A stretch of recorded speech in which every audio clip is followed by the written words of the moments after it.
Então, sejam bem-vindos a mais uma aula de Apocalipse.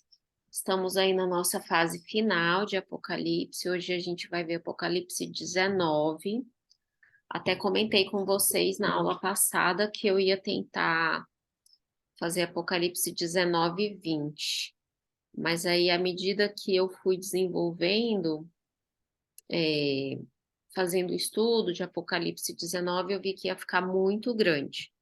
Então, não adianta a gente tentar deixar o negócio muito grande. Hoje também, antes de terminar, a gente vai falar como vai ficar nossas próximas aulas, né? Que a gente está entrando agora numa fase de fim de ano, de programações diferentes na igreja. Então, a gente vai ter algumas mudanças aí e vamos, na verdade, também não ter aula todos os domingos, mas a gente vai falar isso antes da gente, quando tiver mais gente e antes da gente finalizar. Então, antes da gente começar a nossa aula, vamos fazer oração para a gente poder pedir presença do Espírito Santo no nosso estudo. Querido Pai de amor que estás nos céus, muito obrigada, Senhor, porque sabemos que Tu estás conosco, sabemos também que o Teu Santo Espírito estás ao nosso lado, nos guiando, nos protegendo, nos dando sabedoria, nos distribuindo dons para que eles possam ser usados para Ti. Sabemos também que é o Teu Santo Espírito que nos capacita para o entendimento da Bíblia, e nós pedimos que Ele continue conosco agora neste momento, ao estudarmos a Tua palavra. Em nome de Jesus, amém.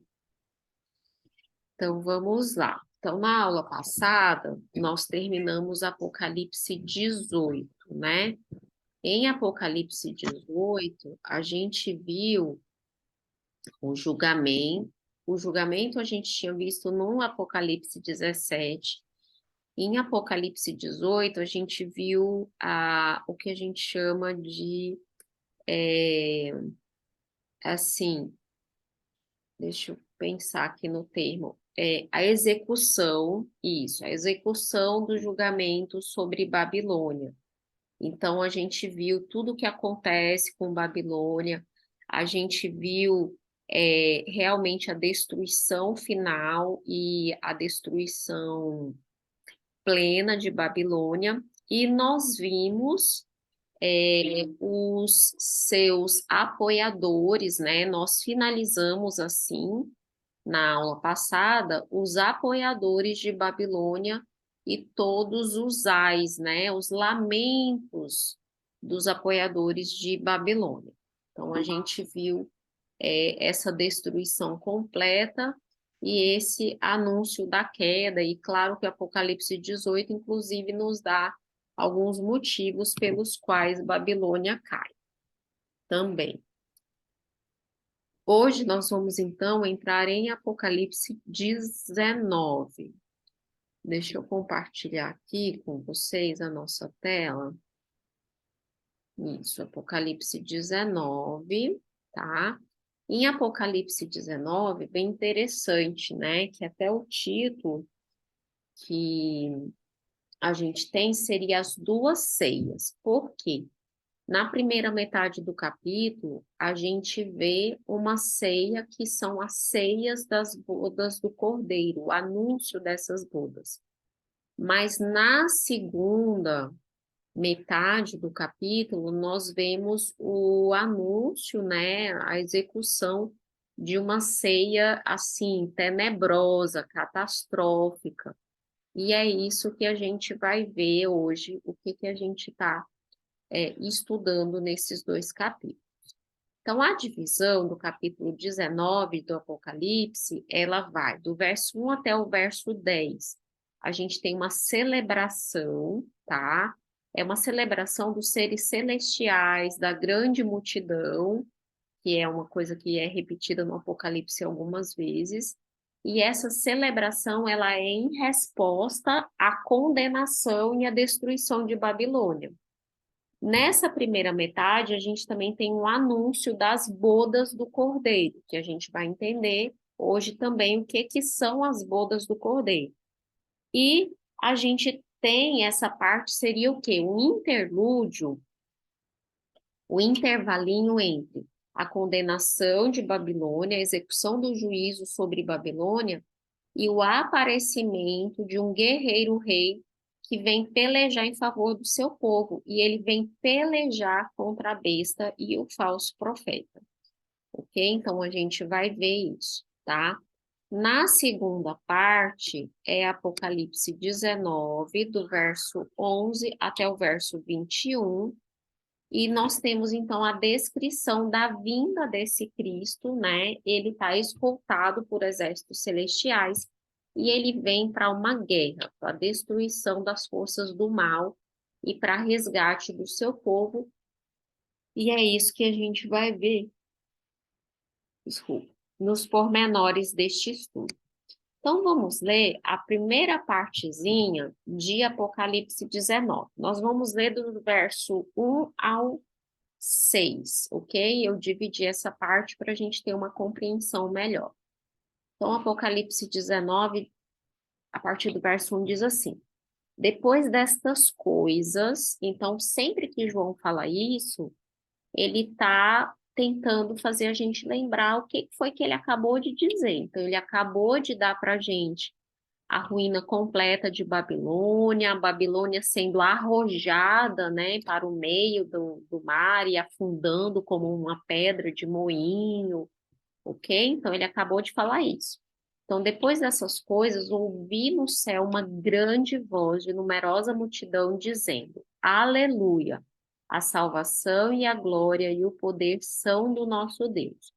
Porquanto verdadeiros e justos são os seus juízos, pois ele julgou a grande meretriz que corrompia a terra com a sua prostituição, e das mãos dela vingou o sangue dos seus servos. E na segunda vez disseram, Aleluia, e a fumaça sobe pelos séculos dos séculos. Os 24 anciãos e os 4 seres viventes prostraram-se e adoraram a Deus, que se acha sentado no trono, dizendo, Amém, Aleluia. Vou só fazer um parênteses, porque a gente não vai comentar de novo esse verso 4, que aqui você vê o resgate de figuras que foram apresentadas a nós lá em Apocalipse 4. Então, em Apocalipse 4, nós temos a apresentação dos 4 seres viventes, que nós já entendemos que se tratam de seres celestiais, são anjos, uma categoria elevada de anjos, que permanecem ao redor do trono de Deus, adorando a Deus dia e noite, ok? Então, nós já entendemos isso. É claro que João descreve essas criaturas com figuras fantásticas, né? Com 4 rostos, com muitas asas, olhos por diante, por detrás, mas eles nada mais são do que anjos, ok? E os 24 anciãos, nós vimos na aula do capítulo 4, que representam salvos de todos os tempos, no Antigo e no Novo Testamento. A gente estudou isso direitinho. Bom, e eles dizem amém, aleluia. Verso 5. Saiu uma voz do trono exclamando: Dai louvores ao nosso Deus, todos os seus servos, os que o temeis, os pequenos e os grandes. Então ouvi uma como voz de numerosa multidão, como de muitas águas, e como de fortes trovões, dizendo: Aleluia, pois reina o Senhor, nosso Deus, Todo-Poderoso. Então vamos entender essa primeira parte do capítulo. Primeiro, essa primeira parte do capítulo, gente, ela é uma resposta a um convite feito em Apocalipse 18. Vira a página da sua Bíblia e vai em Apocalipse 18, verso 20, quando ele está quando Deus está destruindo Babilônia, e a gente está vendo o tormento, e a gente está vendo os lamentos dos seus aliados, no verso 20 de Apocalipse 18, a gente tem assim: exultai sobre ela, ó céus, e vós, santos, apóstolos e profetas, porque Deus contra ela julgou a vossa causa. Então, quando vem o capítulo 19, que vem aleluia, a salvação e a glória e o poder são do nosso Deus, você vê isso como uma clara resposta a esse convite de celebração. A outra coisa é que do verso 1 ao 6, a gente tem uma celebração dos santos, dos profetas, né, dos mártires, a gente vê os 24 anciãos, os 4 seres viventes, e todos eles clamam aleluia. E aqui é claramente uma contraposição àqueles que eram os aliados de Babilônia, porque no capítulo 18 eles clamam o quê? Ai, ai da grande cidade Babilônia, ok? Então, o ai, ele é sempre um clamor de lamento, e o aleluia é sempre um clamor de louvor, de adoração, de celebração. E é sempre uma celebração dirigida a Deus, ok? Então, aleluia, a glória, a salvação, o poder são do nosso Deus, ok? João vê uma grande multidão, ou como diz aqui na Almeida Revista Atualizada, uma numerosa multidão. E, gente, quanto mais a gente avança agora em Apocalipse, mais vocês vão ver que nós vamos repetir termos que nós já aprendemos no livro, o que são, o que estão fazendo.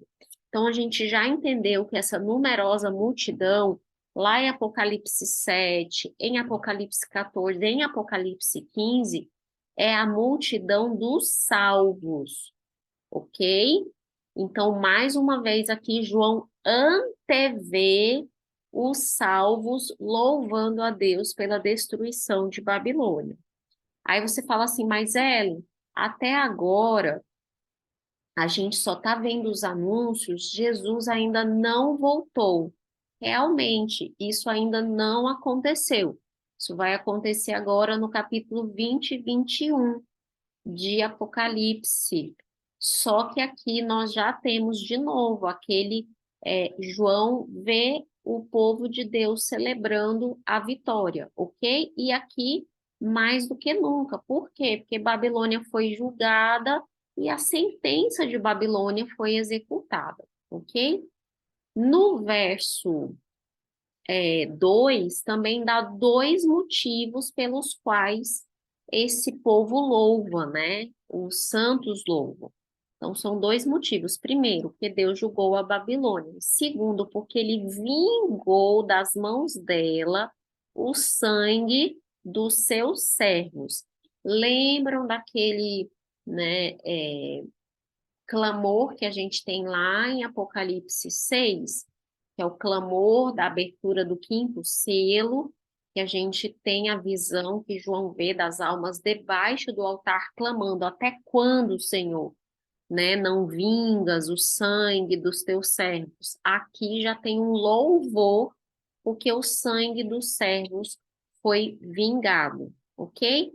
E no verso 3, a gente vê uma frase, né, bem emblemática, porque ela fala que a fumaça do seu tormento sobe pelos séculos dos séculos. E aí, muitos vão usar esse texto como sendo uma prova de que existe um fogo eterno. Mas aí, vamos lembrar que aqui está justamente um cumprimento de Apocalipse 14, 11, que nós já estudamos com detalhes. Olha só. Apocalipse 14, 11. A fumaça do seu tormento sobe pelos séculos dos séculos e não tem descanso algum, nem de dia nem de noite, os adoradores da besta e da sua imagem, e quem quer que receba o seu nome. Então, aqui é um cumprimento daquela advertência, aquele clamor feito pela terceira mensagem angélica.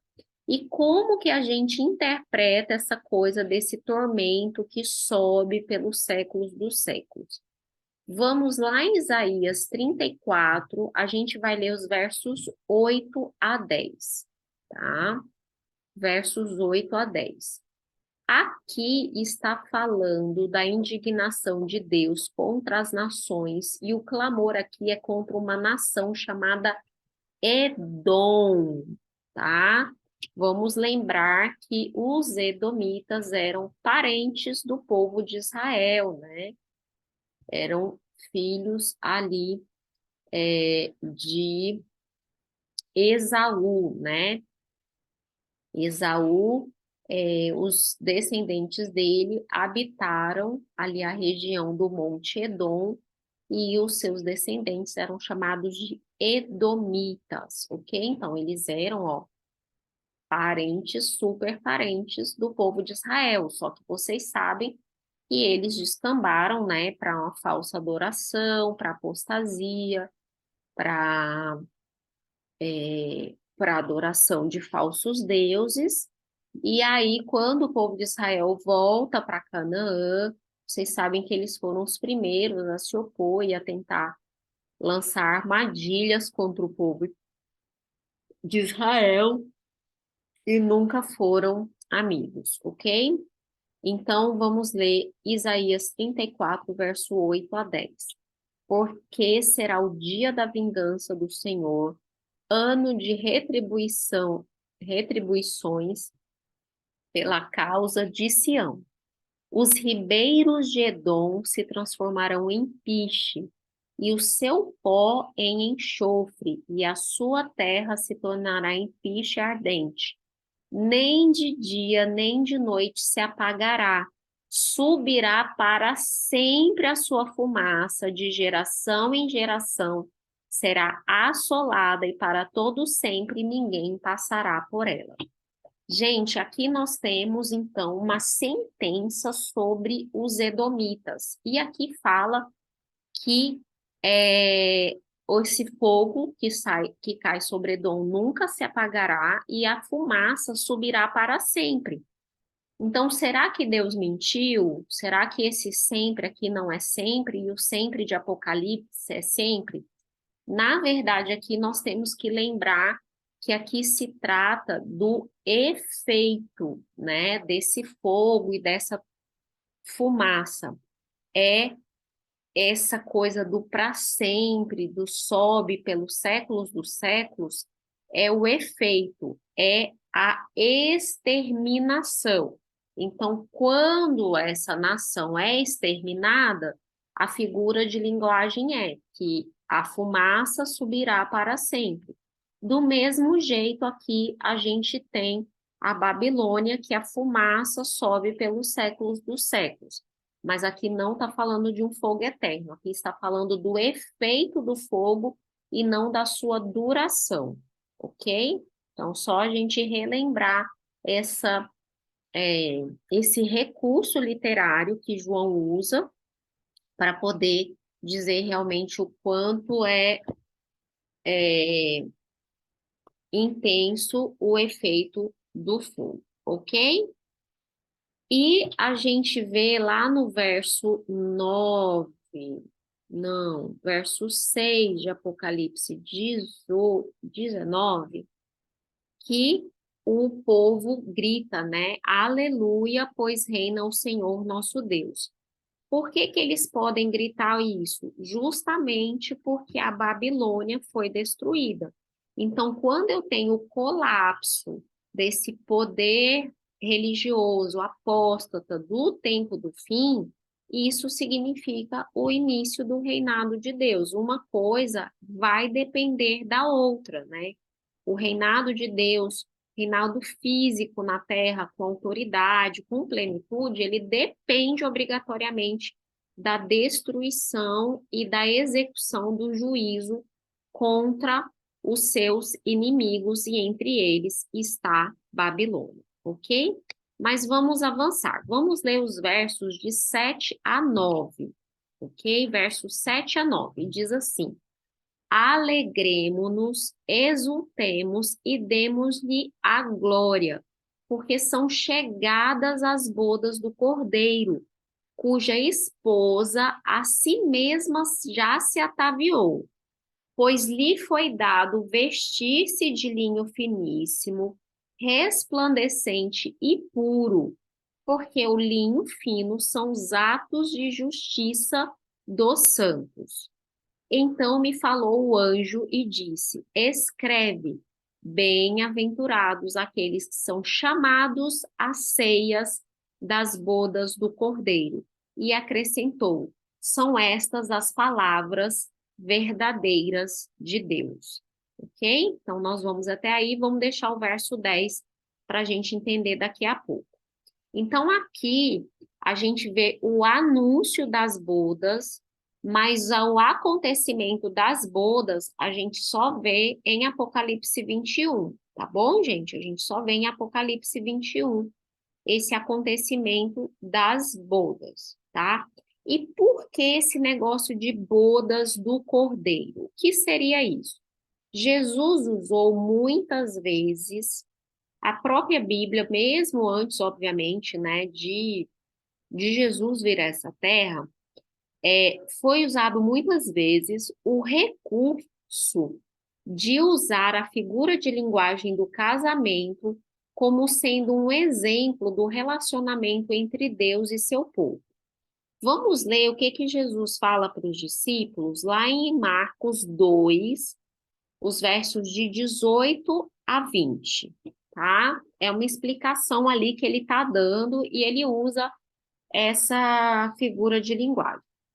Os discípulos de João, tá? Os discípulos de João Batista, tá, gente? E os fariseus estavam jejuando. Vieram alguns e perguntaram a Jesus: Por que motivo jejuam os discípulos de João e os fariseus, mas os teus discípulos não jejuam? Isso aqui eram jejuns que faziam parte de ritos religiosos dos judeus na época de Jesus, tá, gente? E aí Jesus respondeu: Podem, porventura, jejuar os convidados para o casamento enquanto o noivo está com eles? Durante o tempo em que estiver presente o noivo, não podem jejuar. Dias virão, contudo, em que lhe será tirado o noivo, e neste tempo jejuarão. Então, aqui a gente vê Jesus dizendo claramente que ele é o noivo, ok? E que os seus discípulos são os convidados deste casamento e que eles não podem jejuar na presença do noivo. Jesus está dizendo assim: olha, não é este o momento, vai chegar o momento em que o noivo não vai mais estar aqui e o jejum vai ser muito necessário, ok? Vamos ver essa parábola do casamento sendo proposta numa profecia para Oséias, Oséias capítulo 2, versos 19 e 20. Achei muito bonito esses versos, porque é o convite que Deus faz para a gente, tá? O convite que Deus faz para a gente, que é muito lindo. E aí Oséias recebe essa visão e diz assim, olha, desposar-te-ei comigo para sempre, desposar-te-ei comigo em justiça e em juízo e em benignidade e em misericórdias, desposar-te-ei comigo em fidelidade e conhecerás ao Senhor. Então aqui nós temos o pedido de casamento, né? Vamos dizer assim, de Deus para o seu povo. Ele promete justiça, fidelidade, ele promete benignidade, misericórdia, né? E dizendo que neste casamento eles conheceriam ao Senhor, ok? Nós vemos também Jesus muitas vezes usando parábolas que simbolizam a chegada do reino, e ele usa essas parábolas, o casamento. Lembra que ele fala da parábola das 10 virgens, né? Que são o quê? São as acompanhantes da noiva. Elas saem ali, né, para acompanhar o noivo. E aí 5 tem azeite nas lamparinas e 5 não tem. Então, a gente conhece essa parábola. A gente conhece também a parábola das bodas do filho do rei, que o rei mandou convidar as pessoas mais importantes. E aí muitos não aceitaram o convite, então o rei manda convidar os pobres, os mendigos, os aleijados pelas ruas. Então nós vemos que várias vezes é usado esse recurso do casamento como sendo uma amostra, tá? Lá em Apocalipse 19, diz assim que a noiva já se ataviou. Como que é isso, né? Como é que a noiva espera o noivo? Então, vamos ver 2 Coríntios 11, verso 2. 2 Coríntios 11, verso 2 diz assim: é Paulo dizendo à igreja de Corinto, e ele fala: porque zelo por vós com zelo de Deus, visto que vos tenho preparado para vos apresentar como virgem pura a um só esposo, que é Cristo, ok?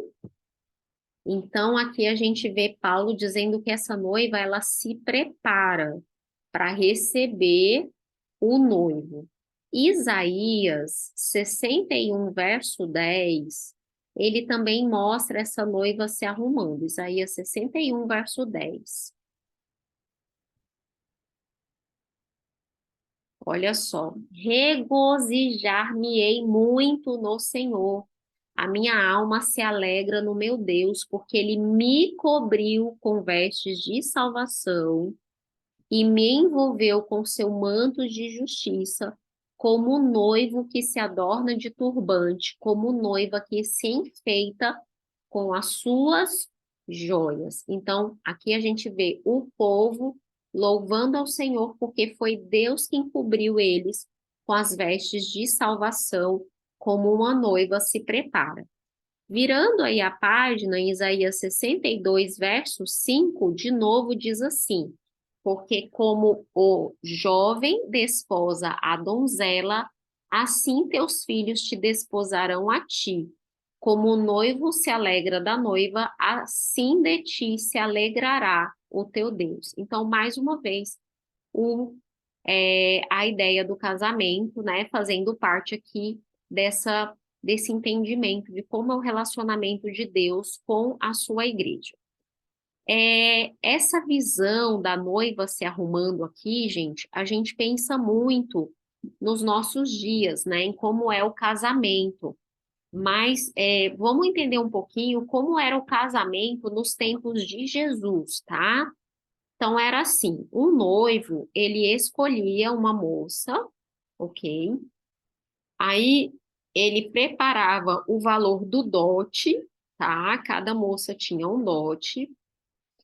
Ele preparava, desculpa, gente, uma abrição de boca sem fim, credo. Ele ia lá na casa da noiva e pedia a mão dessa noiva em casamento e ele pagava o dote. Nesse momento era dito que ele havia desposado a noiva, ok? Só que o noivo voltava para casa sozinho. Eles entravam num noivado. Só que não é um noivado igual esse nosso hoje, entendeu? Era um compromisso muito mais intenso. É como se eles já fossem marido e mulher. Só que não ainda consumado o casamento, entendeu? Mas eles já eram marido e mulher. Lembram que Maria engravida e ela ainda não mora com José, mas ela já era esposa de José, e José, inclusive, cogita acabar com o casamento, assim, mas sem. José era um homem assim tão do bem que ele, sabendo que Maria estava grávida, tá? Ele cogita acabar o casamento, só que sem falar o motivo e sem dizer para ninguém, porque se ele dissesse, ela tinha que ser apedrejada. Porque imagina, ela era uma noiva que estava grávida, ela era desposada, né? Mas ela não vivia com o noivo ainda, ela estava grávida, então obrigatoriamente era de outro, ok? E aí ele recebe a visita um sonho, né, de um anjo, e o anjo diz para ele não temer tomar Maria, porque ela está grávida do Espírito Santo, e meio que José abrevia as coisas. Sim, mas o que eu estou dizendo para vocês é o que que acontecia naquela época. O noivo fazia esse compromisso, ele já pagava pela noiva o dote e ele voltava para casa dele, tá? Ele voltava para casa dele e ele ia preparar a casa dele para receber a noiva.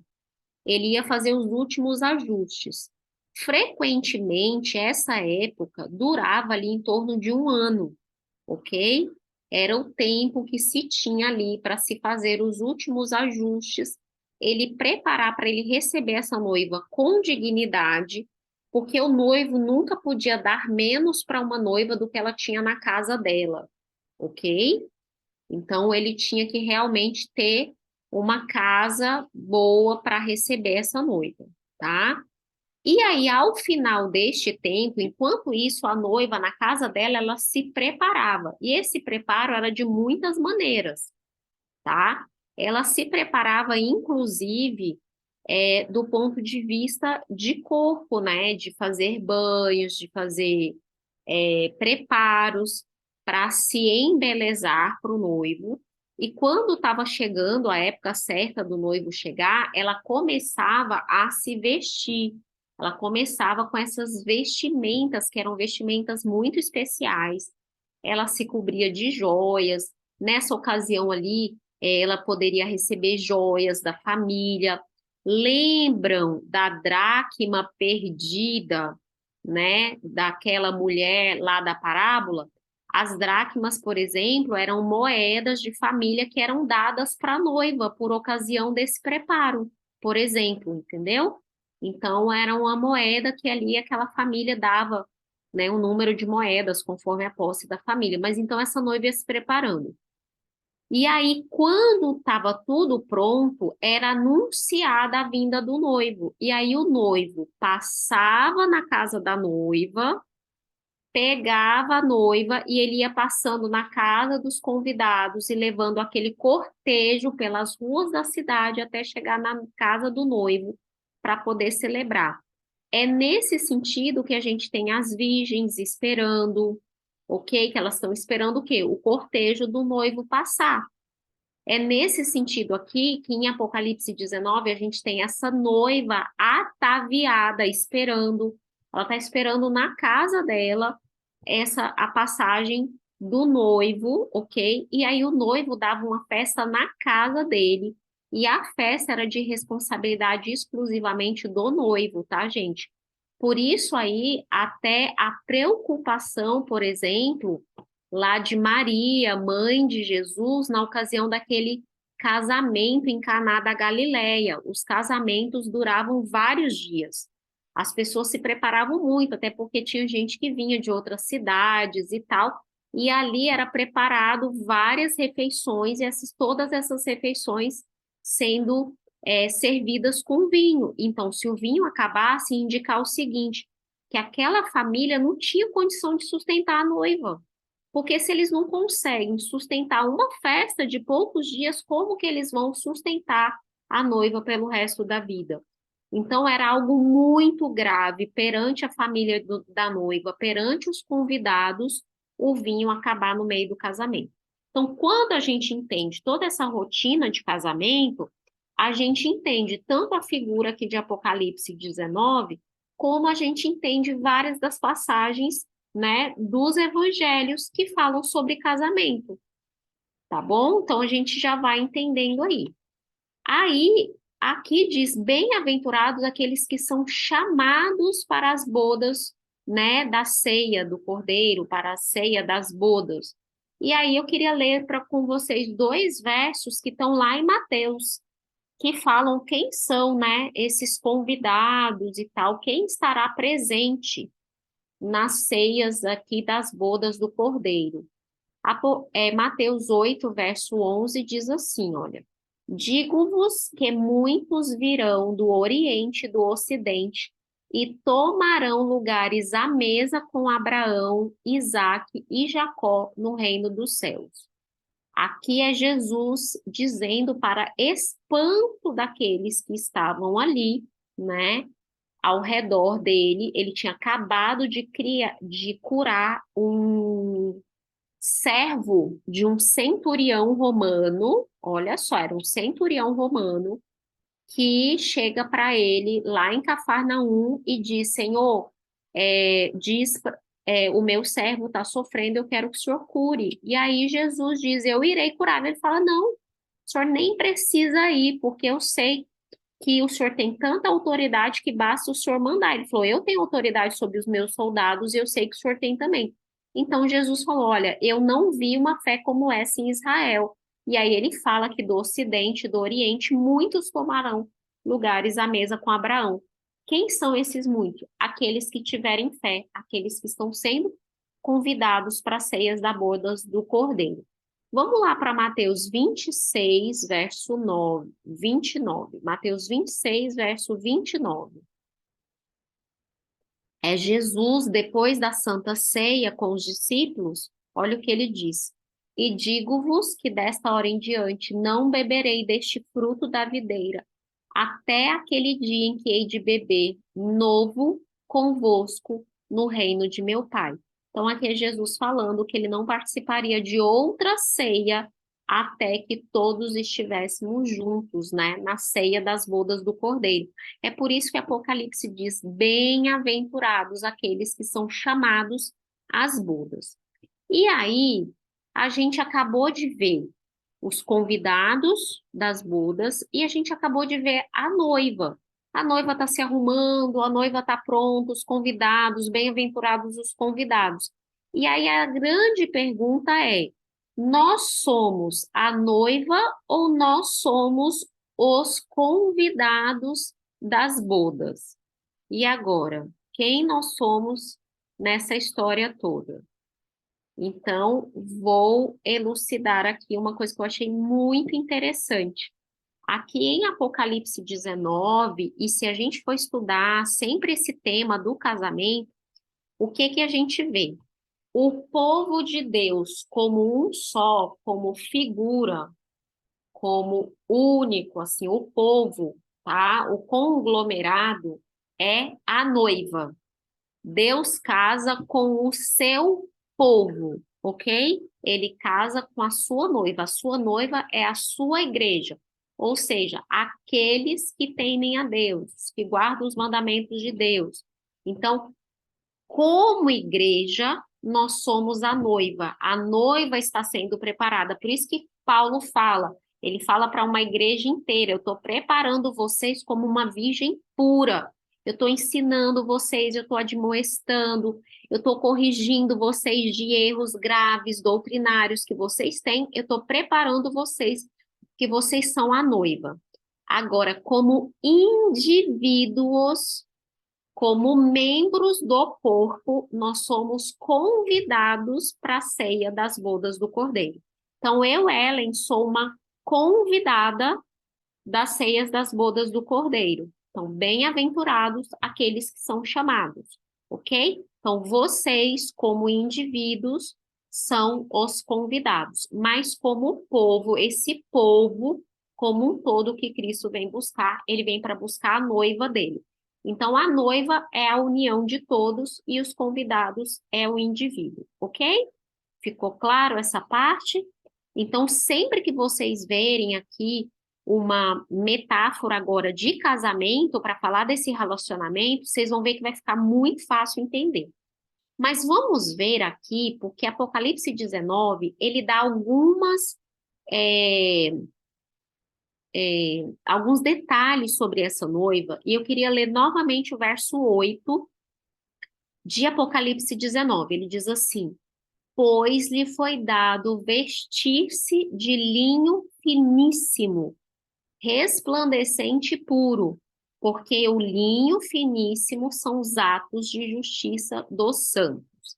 Gente, esse verso, ele tem, assim, muito ensinamento num verso só. A primeira é assim: pois lhe foi dado vestir-se. Fica muito claro que aqui é um ato passivo, ok? Nós vimos também lá em Isaías a passagem que fala, né, que Deus cobre o seu povo com as vestes de salvação e com as vestes de justiça, como uma noiva é coberta, ok? Então, aqui uma ação passiva. Só que em seguida dessa ação passiva, a frase, ela explica o que são essas vestes, mas ela dá como uma ação ativa, e eu coloquei aqui entre aspas para a gente poder entender isso. Então ele diz, porque esse linho finíssimo são os atos de justiça dos santos. Então, a noiva foi vestida ou a noiva se vestiu a si própria com seus atos de justiça? Tá vendo que parece que tem duas ações aqui que se contrapõem uma à outra? Então, aqui, atos de justiça é uma expressão que foi traduzida de uma palavra só, que é a palavra dikaiomata, dikaiomata, que é uma forma plural, por isso que está no plural, atos de justiça.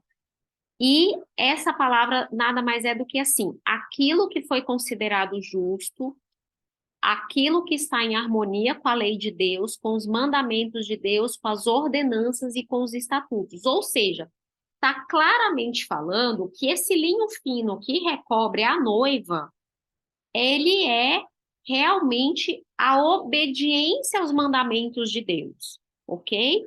É algo que alguém olha e fala assim, nossa, está toda em conformidade com a lei de Deus. É isso que essa roupa está dizendo. Então, como que a gente vai entender essa aparente contradição? Eu queria ler com vocês alguns versos agora e a gente vai tomar um pouquinho de tempo nisso aqui para a gente poder entender. Vamos ler primeiro Mateus 13, verso 43. Mateus 13, verso 43, ele deixa claro, olha, os justos resplandecerão como o sol no reino de seu Pai. Quem tem ouvidos para ouvir, ouça. Ou seja, essa noiva vai brilhar muito. Por isso que lá em Apocalipse diz que é um linho finíssimo, reluzente, né? Vamos ler Zacarias. Zacarias, gente, foi um profeta que atuou na época da reconstrução de Jerusalém depois do cativeiro babilônico, quando o primeiro grupo de judeus sai da Babilônia, assim quando Ciro emitiu seu decreto liberando, vem Zorobabel, que era um governante político, e vem um sumo sacerdote chamado Josué, e eles vêm para reconstruir a cidade e o templo. E aí Zacarias é um dos profetas que fica tendo visões para ajudar eles a atravessar esse período muito difícil. E tem uma visão que Zacarias teve, que para mim é uma das visões mais emblemáticas e que mais mostra assim o significado de roupa para mim na Bíblia, esse significado de vestes de justiça.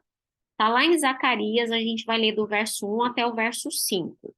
Então, Zacarias diz assim: Deus me mostrou o sumo sacerdote Josué, o qual estava diante do anjo do Senhor, tudo com letra maiúscula, então ele estava diante de Jesus, e Satanás estava à sua mão direita para se lhe opor, ou seja, para ser o advogado de acusação, né, gente? O promotor, tá? Mas o Senhor disse a Satanás: O Senhor te repreende, ó Satanás. Sim, o Senhor que escolheu a Jerusalém te repreende. Não é este um tição tirado do fogo? Ou seja, não é este alguém que eu purifiquei? Aí o verso 3 começa dizendo: Ora, Josué estava vestido de vestes sujas diante do anjo com A maiúsculo. Tomou esta palavra e disse aos que estavam diante dele: tirai-lhe as vestes sujas, e a Josué ele disse: Eis que tenho feito que passe de ti a tua iniquidade, e te vestirei com finos trajes. E disse eu: Ponham-lhe um turbante limpo sobre a cabeça, e puseram-lhe, pois, sobre a cabeça um turbante limpo, e o vestiram com trajes próprios, e o anjo do Senhor estava ali. Então, a gente vê o sumo sacerdote coberto de vestes sujas, que representam o quê? Os nossos pecados, a nossa impureza, por isso que Satanás estava lá para acusar, ele tinha toda a razão de estar lá para acusar. Só que aí, o que Cristo diz? Tirem dele essas vestes sujas e coloquem sobre ele trajes finos, limpos, cubram ele com turbante, né? Era, na verdade, uma roupa, um traje fino, um traje de festa, ok? Então, aqui a gente vê que a roupa, ela nos é dada por Deus. Não somos nós que confeccionamos essa roupa, ok? Vamos lá em Apocalipse 3, verso 18, revisitar uma igreja conhecida nossa, que é a igreja de Laodiceia, né? Que representa o quê? A igreja de Deus antes da volta de Jesus, uma igreja que diz que é fina, rica, abastada, e no verso 18 de Apocalipse 3 diz assim: Aconselho-te que de mim compres ouro refinado pelo fogo para te enriqueceres, vestiduras brancas para te vestires. Quem é que está dando as vestiduras? Mais uma vez é Deus. A fim de que não seja manifesta a vergonha da tua nudez, e colírio para ungires os olhos, a fim de que vejas. E na época que a gente estudou esse verso, a gente viu um texto lá de Isaías que diz assim: olha, vinde, né, comprar e comer sem preço. Porque isso aqui, gente, essa compra aqui, ela é feita pela aceitação do sangue de Cristo, ok? Então, mais uma vez, a gente vê que essa veste que é dada à noiva não é uma veste dela. Vamos lembrar da mulher vestida de sol, né? Lá de Apocalipse 12. Vamos ver Daniel 12, verso 10. Daniel 12, verso 10. É aqui mais uma passagem que fala o que aconteceria com os servos de Deus no tempo do fim. Diz assim, olha, muitos serão purificados, embranquecidos e provados. Os perversos procederão perversamente, e nenhum deles entenderá, mas os sábios entenderão. Então, os salvos, eles são purificados, eles são embranquecidos, né? Eles são provados. Vamos ver lá em Apocalipse de novo, Apocalipse 7, versos 13 até o 15. A gente está vendo aqui uma multidão e eles estão vestidos de vestiduras brancas. Olha o verso 13 de Apocalipse 7. Um dos anciãos tomou a palavra dizendo: Estes que se vestem de vestiduras brancas, quem são e de onde vieram? Respondi-lhe: Meu senhor, tu o sabes. Então ele me disse: São estes os que vêm da grande tribulação e lavaram suas vestiduras e as alvejaram no sangue do Cordeiro, razão pela qual se acham diante do trono e o servem de dia e de noite no seu santuário. E aquele que se assenta no trono estenderá sobre eles o seu tabernáculo. Gente, estender sobre eles o tabernáculo é também uma figura de casamento, né? Porque o tabernacular é morar junto, ok? Aqui, deixa eu só ler essa última passagem e a gente já vai ler um comentário aqui que o Antenor colocou. A última passagem está em Gálatas 2, verso 20. Gálatas 2, verso 20. Vamos ler o verso 19. Diz assim: Porque eu, mediante a própria lei, morri para a lei a fim de viver para Deus e eu estou crucificado com Cristo. Logo, já não sou eu quem vive, mas Cristo vive em mim. E esse viver que agora eu tenho na carne, eu vivo pela fé no Filho de Deus que me amou e a si mesmo se entregou por mim. Vamos ver o que o Antenor escreve aqui para a gente poder fazer um entendimento desses versos. O fechamento com o início, onde o próprio Deus teve que sacrificar o cordeiro, né, que cobriu os pecados do primeiro casal, isso mesmo. Ele cobriu o casal com a pele de cordeiro, né, simbolizando as vestiduras brancas. Tá perfeito o seu raciocínio, Antenor. Na Bíblia, do Gênesis ao Apocalipse, as vestiduras que Deus nos dá, a maneira como ele nos cobre, representa a justiça de Cristo imputada a nós. Nada mais é do que o sacrifício de Cristo feito por nós na cruz, e Cristo dizendo lá no santuário celestial, eu morri por ele, ok? Então, vamos entender aqui o que acontece e por que esse verso de Apocalipse 19 é como se ele tivesse dois momentos. O primeiro momento é quando nós nos aproximamos de Deus. Nós nos aproximamos de Deus e nós pedimos perdão pelos nossos pecados e nós aceitamos a Cristo como Salvador. Neste momento, nós recebemos nossas vestiduras brancas, ok?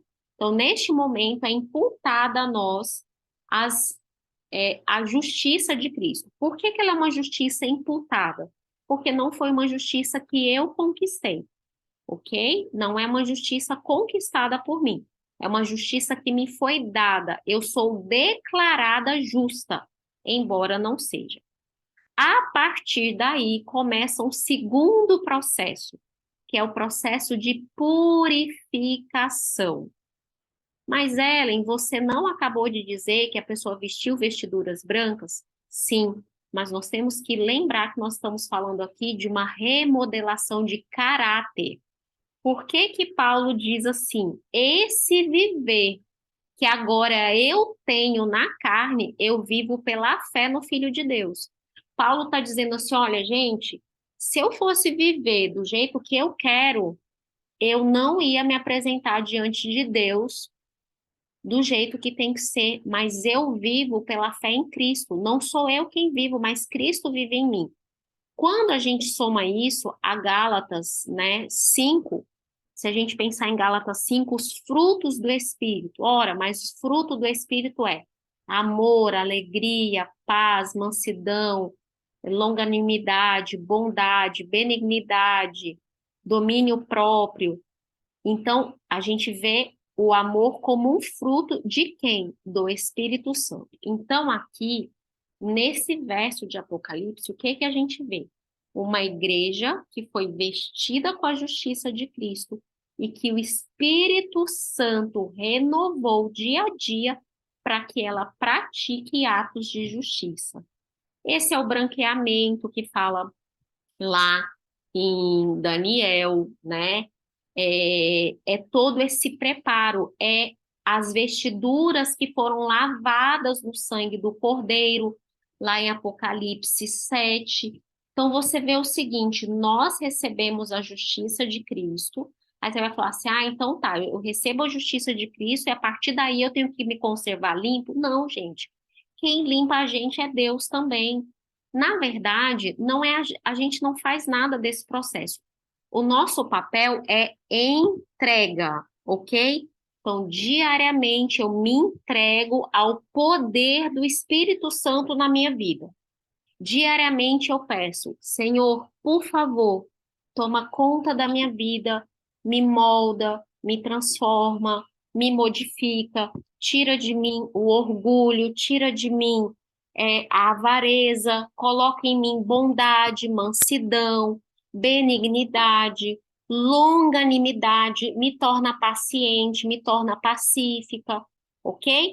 Então, é o dia a dia de convivência com Cristo que transforma e faz com que essa igreja Apresente-se com atos de justiça, tá?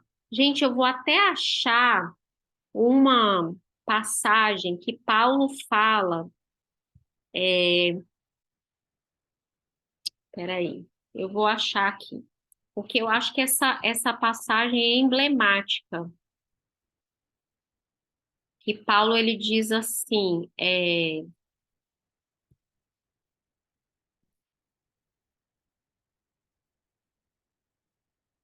Fala que a gente procura aqui também. é quando ele fala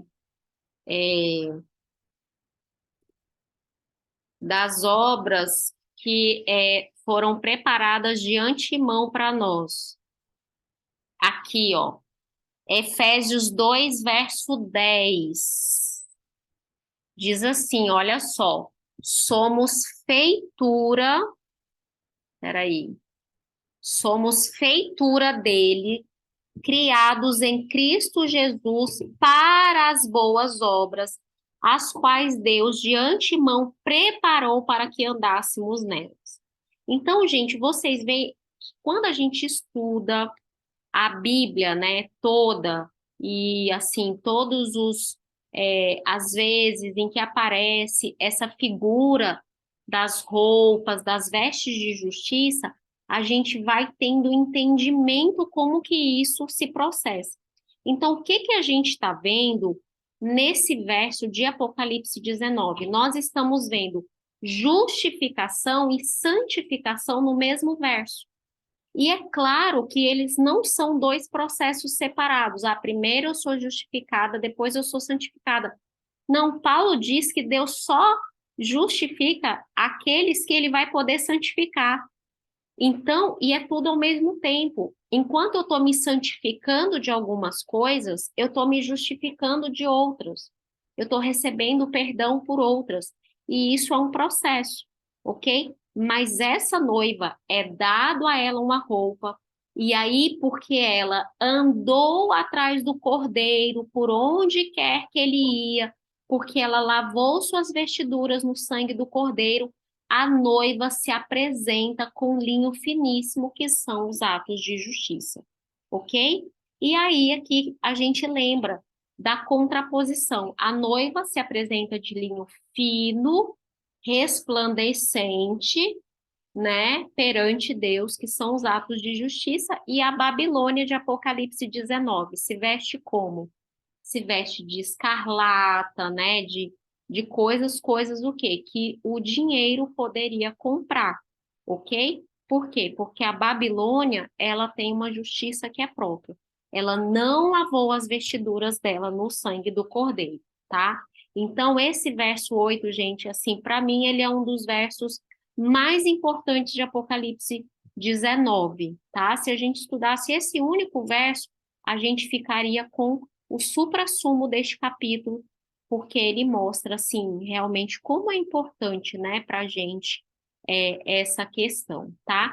E aqui, olha, eu trouxe aqui uma fotinha, né, de como que uma noiva se vestiria lá naquela época, né, num casamento do tempo de Jesus, e todas as amigas da noiva ali ao redor dela, né, vestindo e esperando ela e ataviando ela, tá bom?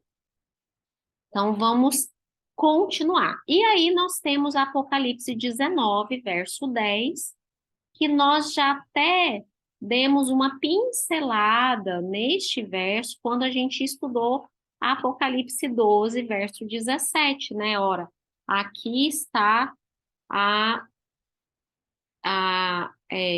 e foi pelejar o dragão contra o remanescente, aqueles que guardam os mandamentos de Deus e têm o testemunho de Jesus. E aí, aqui em Apocalipse 19, verso 10, diz o que é o testemunho de Jesus. Ele diz assim: João, quando viu todas essas coisas, né, gente, a noiva sendo entregue para o noivo e o povo tudo convidado e tal, o que João fez? Ele se prostrou diante do anjo para adorá-lo. Então o anjo disse: Vê, não faças isso, eu sou conservo teu e dos teus irmãos que mantêm o testemunho de Jesus. Adora a Deus, pois o testemunho de Jesus é o espírito da profecia ou o espírito de profecia. Gente, espírito de profecia não é um termo que está aparecendo pela primeira vez aqui em Apocalipse. Esse termo era um termo muito corrente na época do primeiro século. Então, esse era um termo para indicar a revelação de Deus aos seus profetas, aquilo que ele tinha falado, né, diante para os seus profetas para passar ao seu povo. E aqui o Antenor está lembrando, né, que o anjo está sendo aqui super humilde e o anjo está dizendo, olha, eu não posso ser adorado. Então esse anjo aqui João, você imagina a gente, né, pecador e pequeno, você imagina você ver um anjo resplandecente na tua frente, você pensa naquela criatura celestial, o teu ímpeto é realmente adorar, né? É se prostrar diante, ainda mais ouvindo essas notícias maravilhosas que João ouviu. Só que aqui o anjo avisa, olha, não, eu não sou, eu sou irmão teu, a gente é tudo, olha, do mesmo nível, não me adore, adora somente a Deus. E aí ele explica, o testemunho de Jesus é o espírito de profecia. Então, esse termo na época de João, o que que ele significava? O espírito que falava por meio dos profetas. Então, por exemplo, o próprio livro de João é um espírito de profecia. Vamos ver isso? Vamos ver lá em Efésios. Olha Paulo falando do espírito de profecia que ele recebeu. Efésios 3, versos 2 a 6. Eu vou ler, gente, esse verso na nova versão transformadora para ele ficar um tiquinho mais fácil. Então, Efésios 3, de 2 a 6, diz assim: tomando por certo a propósito que vocês sabem que Deus me deu essa responsabilidade especial de estender a graça dele sobre vocês. Como eu lhes escrevi anteriormente, em poucas palavras, o próprio Deus revelou esse segredo a mim. Na Almeida Revista Atualizada tá mistério, tá, gente? Então, esse mistério. Ao lerem o que escrevi, entenderão a minha compreensão desse segredo a respeito de Cristo, que não foi revelado em gerações anteriores, mas que agora foi revelado pelo Espírito a quem? Aos santos apóstolos e profetas. O que Paulo está dizendo aqui, gente? Ele está dizendo, gente, nós recebemos agora uma incumbência especial, uma mensagem especial, é um mistério. E aí ele fala no verso 6 qual é o mistério. Este é o segredo revelado, tanto gentios como judeus, que creem nas boas novas, participam igualmente das riquezas herdadas pelos filhos de Deus. Ambos são membros do mesmo corpo e desfrutam a promessa em Cristo Jesus. Então, Paulo está dizendo, olha, eu recebi uma revelação especial, essa revelação do Espírito. Olha o que João fala sobre isso. João, Apocalipse 1, verso 2.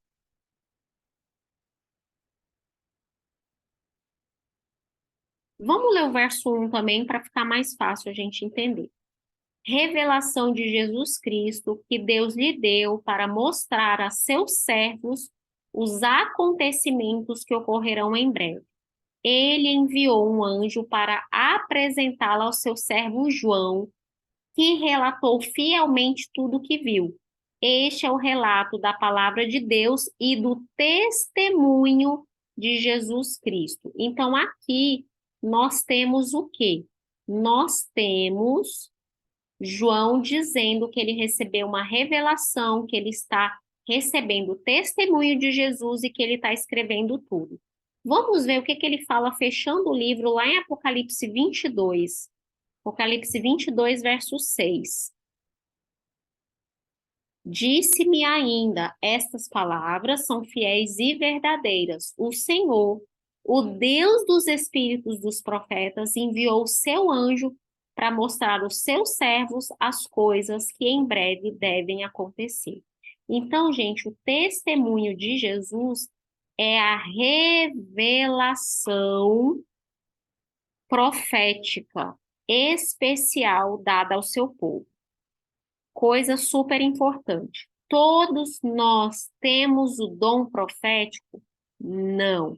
O dom profético, primeiro, ele nem se manifesta continuamente sobre a igreja. Você vê isso em todo o Antigo Testamento, você vê isso no Novo Testamento, você vê Paulo falando que a uns é dado para apóstolos, outros profetas, outros professores, outros e etc., né? Outros têm dons de língua, outros dons de curar. Então, esse é um dom dado por Deus e ele se manifesta em tempos específicos para trazer revelações específicas de Deus. E por que que o povo de Deus, no tempo do fim, vai ter o testemunho de Jesus, que é o dom de profecia? Porque este povo vai estar vivendo perfeitamente de acordo com a revelação profética que recebeu, tanto da palavra de Deus, como dos ensinos de Ellen White, que nós entendemos que é uma profeta, né? Uma profeta de Deus para o tempo do fim, ok? A revelação dela substitui a Bíblia em hipótese nenhuma, de maneira nenhuma, e se fosse Paulo falando, ele ia dizer meganoito, né? Que é aquela palavra grega que ele usa para dizer de jeito nenhum, ok? Mas é uma revelação e ela revela muito, inclusive, sobre o tempo do fim. Nós vamos estudar nas nossas próximas aulas, não sei se na próxima ou na outra, um quadrinho que fala dos acontecimentos do tempo do fim, e boa parte desse quadro, ele é retirado dos escritos de Ellen White, tanto do Grande Conflito, como de um livrinho que nós temos, que se chama Preparação para a Crise Final ou Eventos Finais, tá? Que ela vai detalhando esses momentos aqui do fim, tá bom? Vamos continuar, então. Desculpa. A gente está quase terminando, apesar de que ainda falta metade do capítulo, mas essa metade aqui vai ser mais rápida. No Apocalipse 19, a partir do verso 11, nós vamos ler agora o restante todo. E aí a gente vê o seguinte: João tinha acabado, né, de tentar adorar o anjo não aceitou, e aí João parte para uma nova visão e ele diz: Vi o céu aberto e eis um cavalo branco. O seu cavaleiro se chama Fiel e Verdadeiro, e ele julga e peleja com justiça. Os seus olhos são chamas de fogo, na sua cabeça há muitos diademas. Tem um nome escrito que ninguém conhece, senão ele mesmo. E ele está vestido com um manto tinto de sangue, e o seu nome se chama o Verbo de Deus. E seguiam-no os exércitos que há no céu, montando cavalos brancos, com vestiduras de linho finíssimo, branco e puro. Sai da sua boca uma espada afiada, para com ela ferir as nações, e ele mesmo as regerá com cetro de ferro, e pessoalmente pisa o lagar do vinho do furor da ira de Deus Todo-Poderoso. Tem no seu manto e na sua coxa escrito um nome: Rei dos Reis e Senhor dos Senhores. Então viu o anjo posto em pé no sol e clamou com grande voz, falando a todas as aves que voam pelo meio do céu: Vinde, reuni-vos para a grande ceia de Deus, para que comais carnes de reis, carnes de comandantes, carnes de poderosos, carnes de cavalos e dos seus cavaleiros, carnes de todos, quer livres, quer escravos, tanto pequenos como grandes. E vi a besta e os reis da terra com seus exércitos se congregando para pelejarem contra aquele que estava montado no cavalo e contra o seu exército. Mas a besta foi aprisionada e com ela o falso profeta que com os sinais feitos diante dela seduziu aqueles que receberam a marca da besta e eram os adoradores da sua imagem. E os dois foram lançados vivos dentro do lago de fogo que arde com enxofre. O restante foram mortos com espada que saía da boca daquele que está montado no cavalo, e todas as aves se fartaram das suas carnes. Que coisa, né, gente? Parece muito. Mas a maioria dos elementos dessa parte aqui nós já estudamos. Então, a gente vai só recapitular algumas coisas. O que que esse texto está mostrando, gente? Esse texto está mostrando o que que vai acontecer com aqueles que cooperaram com o sistema religioso apóstata do tempo do fim e que participaram dos seus pecados. A gente já não viu no capítulo 18 a destruição de Babilônia? Aqui a gente está vendo a destruição dos conchavos de Babilônia. A besta, o falso profeta, ok? Então, todos que foram seduzidos, os reis da terra que deram autoridade para a Babilônia, que a gente lembra lá de Apocalipse 17, ok? E o que que a gente vê? Um cavaleiro, que obviamente é Cristo, e ele vem com seus inúmeros nomes. Então, a gente tem 5 nomes, tá, gente? 5 nomes aqui. Rei dos reis, Senhor dos senhores, Verbo de Deus, fiel e verdadeiro, e um nome que ninguém conhece e só ele conhece, tá? E aqui esse nome que ninguém conhece, talvez é o nome que Paulo diz para a gente lá em Filipenses, Filipenses 2, de 9 a 11. Diz assim, olha, pelo que também Deus o exaltou sobremaneira e lhe deu um nome que está acima de todo nome, para que ao nome de Jesus se dobre todo o joelho nos céus, na terra e debaixo da terra, e toda língua confesse que Jesus Cristo é Senhor, para a glória de Deus o Pai. É a autoridade suprema e absoluta, isso mesmo, Antenor. Então aqui você vê esses diversos nomes, eles vão mostrando para a gente realmente o que é o caráter, né, de Cristo, porque o nome no Antigo Oriente Médio, ele significava o caráter da pessoa, ok? Então aqui ele é Rei dos Reis, ele é o Verbo de Deus, ele é fiel e verdadeiro e etc. E aí, João vai descrevendo esse cavaleiro com descrições que ele já descreveu Cristo em outras cenas de Apocalipse. Então, ele diz que os olhos são como chamas de fogo, que é aquela capacidade, né, de julgar, né? Ele diz que ele tem muitas coroas. A versão Almeida, revista atualizada aqui, fala diademas, que é o nome em grego para coroa de realeza, tá? Coroas de realeza. Gente, sabia que não era incomum, nessa época aqui, um rei usar mais de uma coroa, ok? Ele usava, eles poderiam usar mais de uma coroa. Então, por exemplo, o imperador ele podia ter uma coroa do império e uma outra coroa por uma vitória que ele tinha tido, entendeu? Então, ele poderia, às vezes, usar duas que se encaixavam. E aqui fala que Cristo ele tem muitas coroas, tá? E ele tem o seu manto tinto de sangue.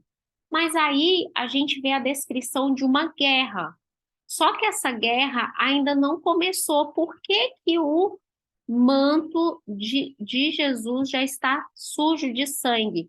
Vamos lembrar de Isaías 63, versos de 1 a 6.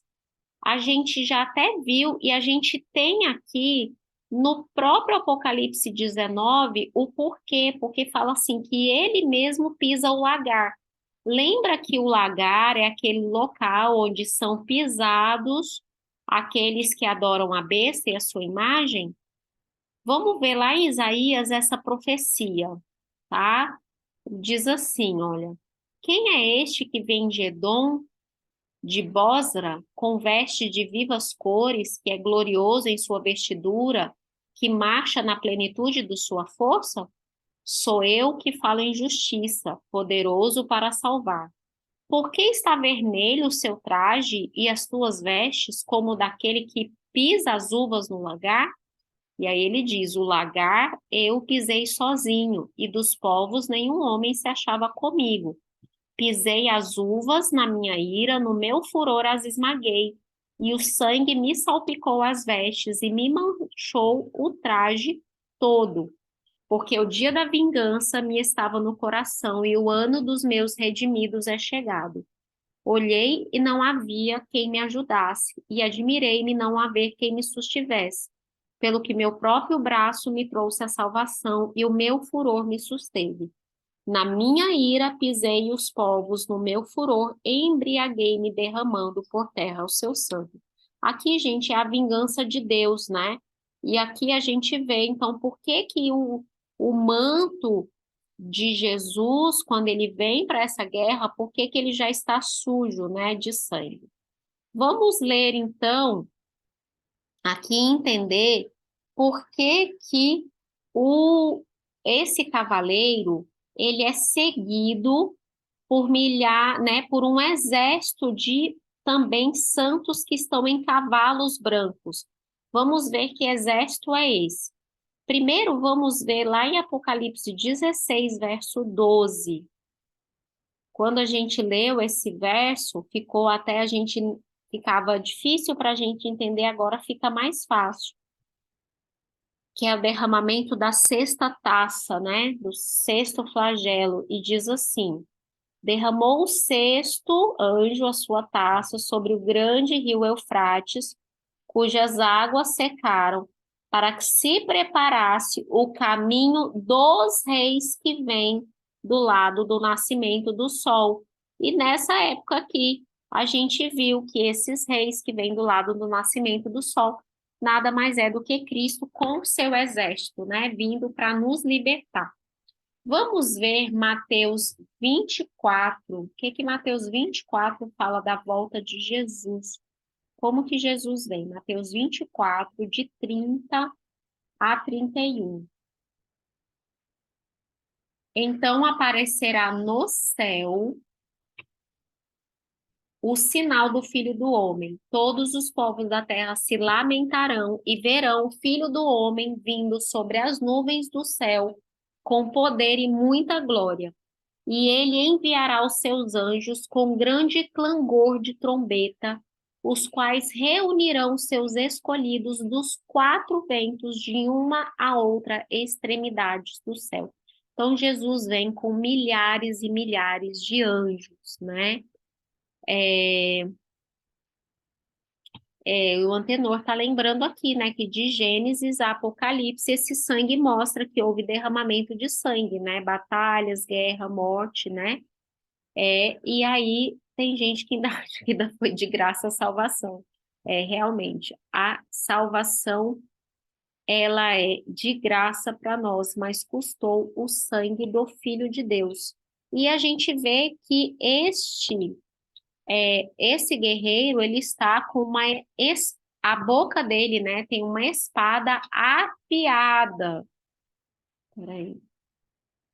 Uma espada afiada. Vamos ler Apocalipse 1,16. Lembrando que eu acabei de falar aqui que João está falando sobre várias características que ele já falou, né, sobre Cristo.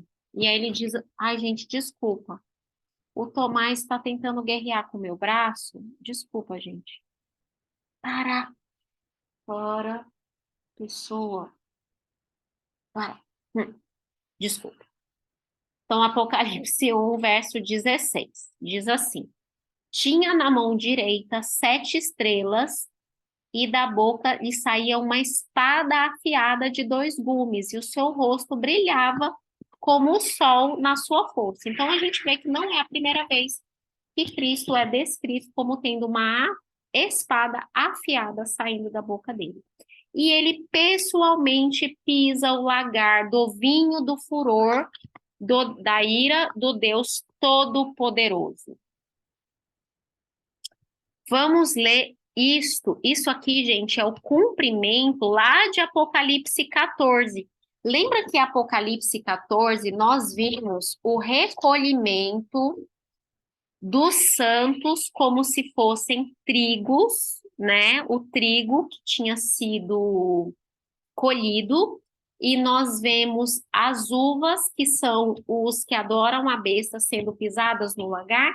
É isso que está aqui em Apocalipse, capítulo 14, versos 17 a 20. 17 a 20. Então saiu do santuário, que se encontra no céu, outro anjo, tendo ele mesmo a foice afiada, e saiu ainda do altar outro anjo, aquele que tem autoridade sobre o fogo, e falou em grande voz ao que tinha a foice afiada. Toma a foice afiada e junta os cachos da videira da terra, porquanto as suas uvas estão amadurecidas. Então o anjo passou a sua foice na terra e vindimou a videira da terra e lançou-a no lagar da cólera de Deus, e o lagar foi pisado fora da cidade, correu sangue do lagar até os freios dos cavalos, numa extensão de 6.000 estados.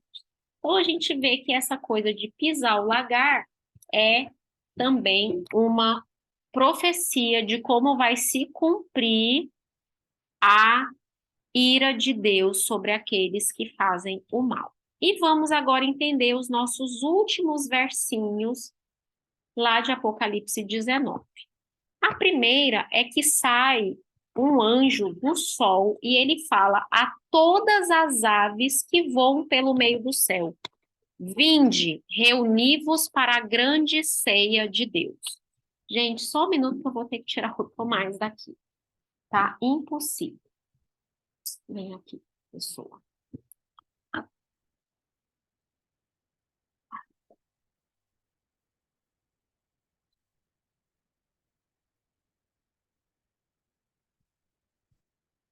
Pronto, voltei. Então, vamos lá.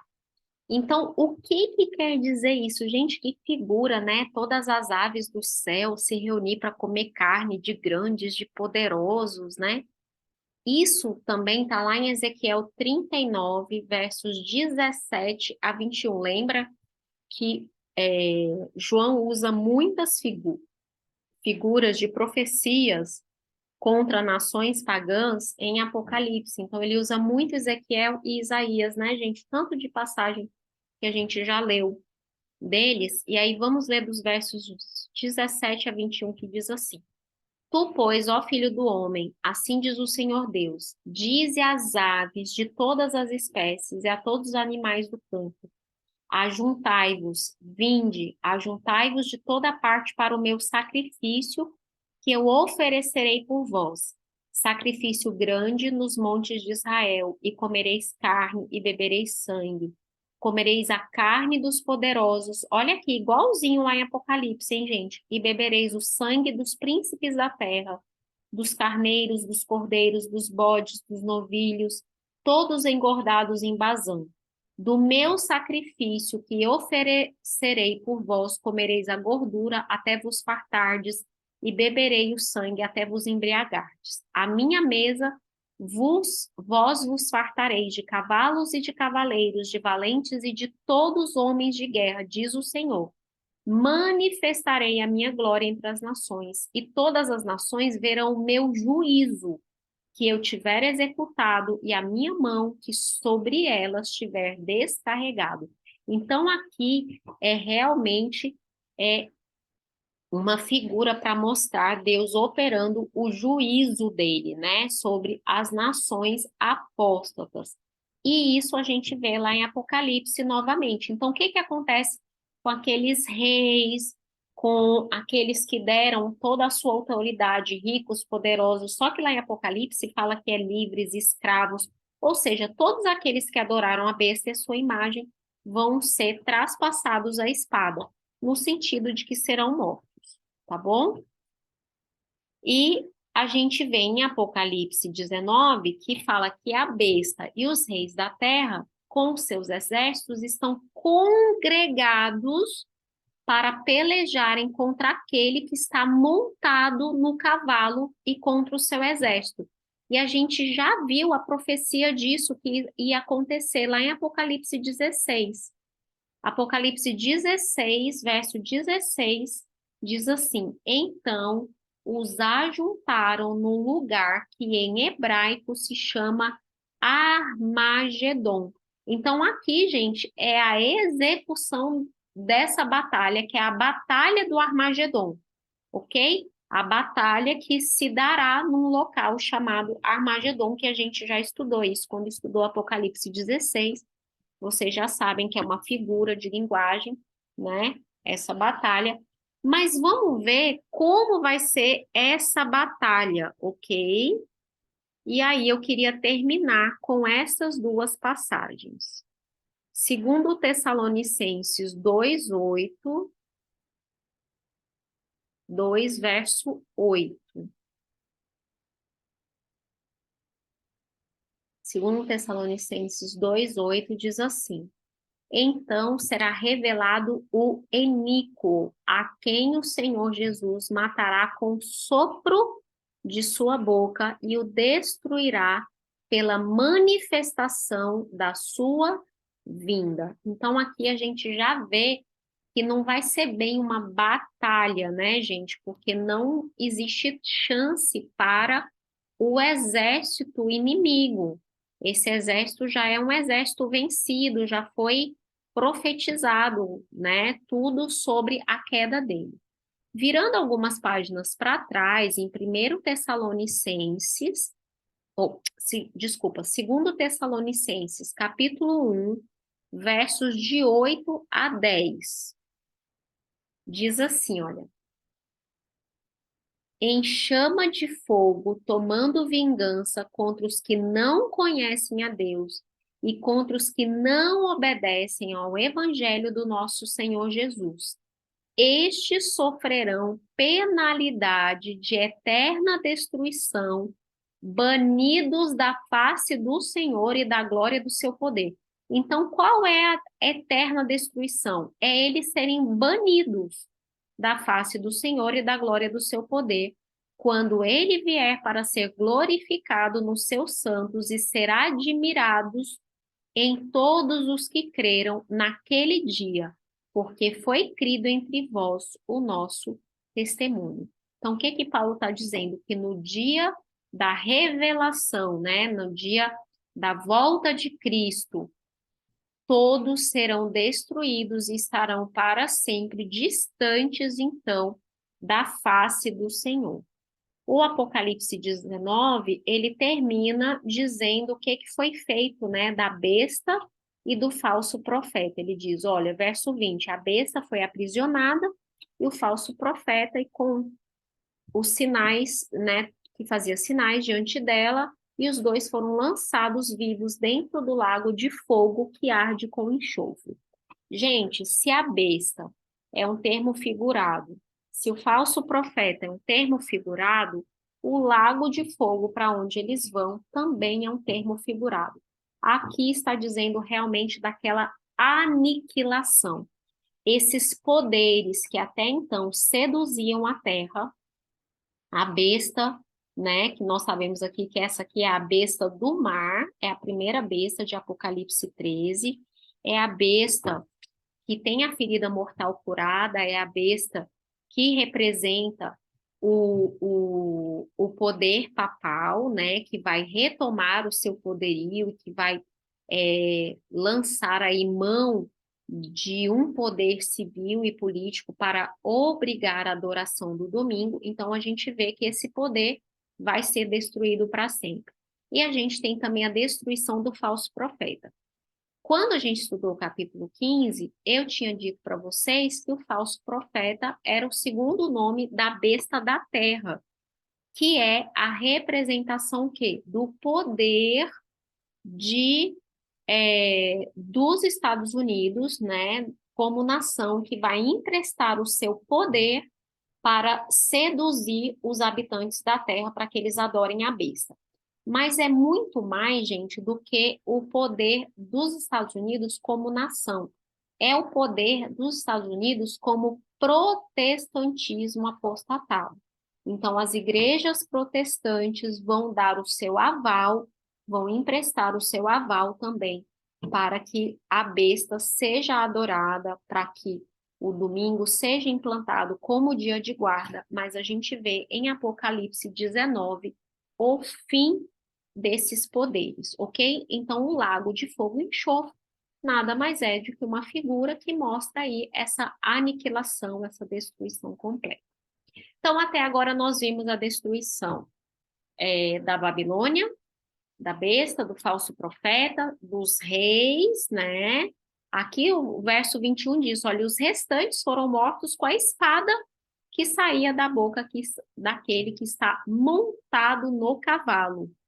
E aí, gente, nós só temos um que falta, que é o grande dragão, a antiga serpente, e nós vamos ver em Apocalipse 20 a destruição do dragão, ok? E essa destruição ela é feita em duas grandes partes, tá, gente?